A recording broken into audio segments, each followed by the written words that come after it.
I fell asleep in flight. They took off, put the autopilot. I look, the right pilot is sleeping, the flight engineer is sleeping, the navigator is sleeping. And the helicopter is buzzing so well. Woke up when I heard my call sign. How long did I sleep?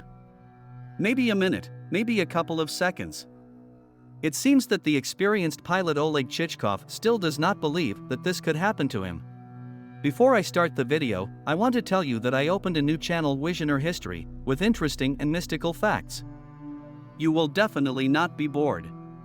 The link to the channel is placed in the description and in the pop-up menu. Go to it and subscribe. Here we go. But in the spring of 1986, helicopters of liquidators flew above the nuclear reactor almost without a break for sleep. I found out that the station had exploded. I was on a fishing trip. Oleg Chichkov walks with a cane, very limp on one leg, but keeps at the same time, Colonel's Colonel. In the elevator, going up to the office, fixes the hearing aid to the right ear. I was told in Aksakovshchina, in the rehabilitation center, that I am illegally living, laughs Oleg Georgievich. Soars, 30 diagnoses. How much I have accumulated radiation, this people should not live with. In the year of the accident, Oleg Chichkov, a colonel who had already experienced experience, served in Chita, in Transbaikalia. I was fishing on Lake Kino in those days, he says.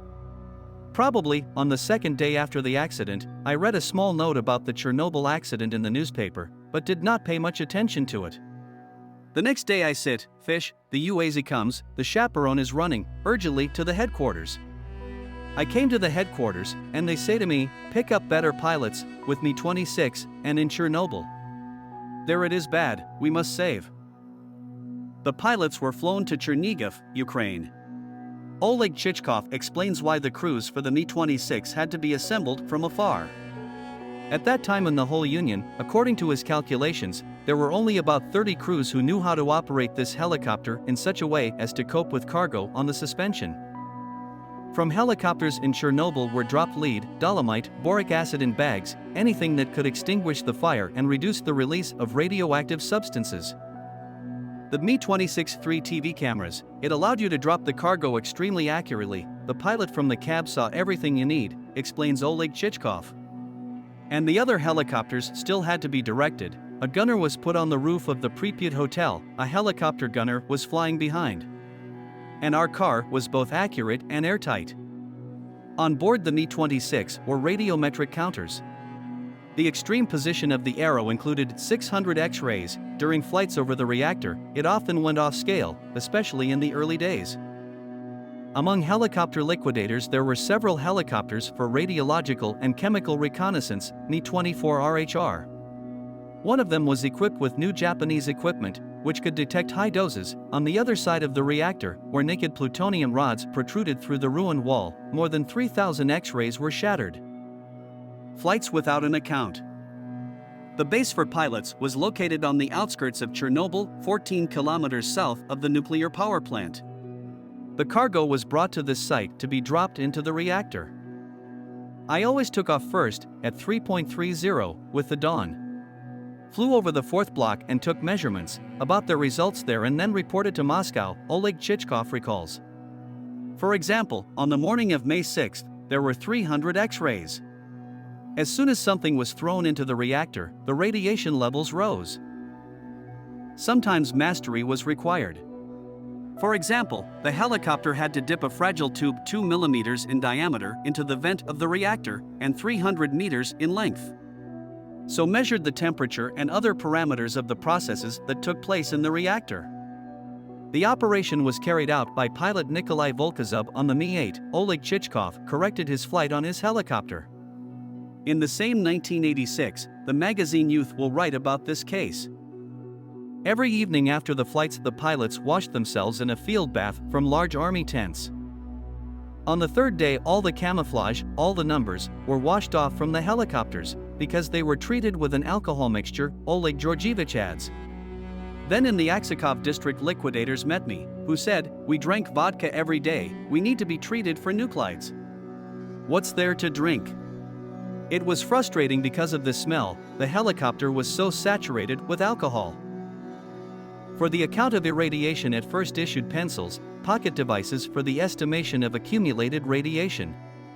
They were handed in after each working day, until they realized the meaninglessness of the occupation. The means of measurement was extremely unreliable. You would hit or drop, and all the readings were dropped. By mid-May, instead of pencils, liquidators were given storage, which hung on the belt. With them, the readings could be removed only by connecting to a special device. Already before leaving the Chernobyl zone, Oleg Chichkov learns that for each flight to the reactor they were recorded 8 X-rays, an acceptable dose of papers were 24 X-rays, so 3 flights, that's all, the crew must be cleaned. Where do you get so many people? We did not count how many times we flew to the reactor, sometimes, maybe 10 times a day. We had to work. Maybe the first shipment of crews flew 3 times, and then shot. But we were on the Mi-26 last. There was nobody to replace us. I know that pilots before us, who recruited more than 24 X-rays, were sent to Tsnigi, the Central Scientific Research Aviation Hospital. There they took spinal punctures. And when you get a puncture, it's very likely that you will remain disabled for life. I told those who wrote the documents, so that I and my children have more than 23 X-rays. And they wrote to us 22. Then, much later, in Aksakov, I was judged by the flight book that I received X-ray irradiation at 300. The wind grabbed the sand-soaked sand and carried on people. After the fire in the reactor faded, the pilots took up the decontamination of the terrain on the whole area of the nuclear power plant, and within a radius of 30 kilometers it was necessary to water the land with a special mixture. At the helicopter plant in Rostov, a special device was made. A bar with holes was attached to the belly of the helicopter. In the middle of the bar, additional tanks for 20 tons. The station was going to build the 5th and 6th power units, so there was a lot of building materials, cement, sand and paper bags. From the heat, the bags burst. The wind grabbed sand, soaked in nuclides, and carried on to people. We poured this radioactive dust from helicopters. Once took off, put the car on the autopilot. I look, the right pilot is sleeping, the flight engineer is sleeping, the navigator is sleeping. And the helicopter is buzzing so well, I woke up when I heard my call sign. How long did I sleep? Maybe a minute, maybe a couple of seconds. But the fact is that I also fell asleep, imagine? Flu reported to the authorities, this is not the case. Appetite was not, especially not like meat. Permanent lead taste. I ate, count, only small cucumbers.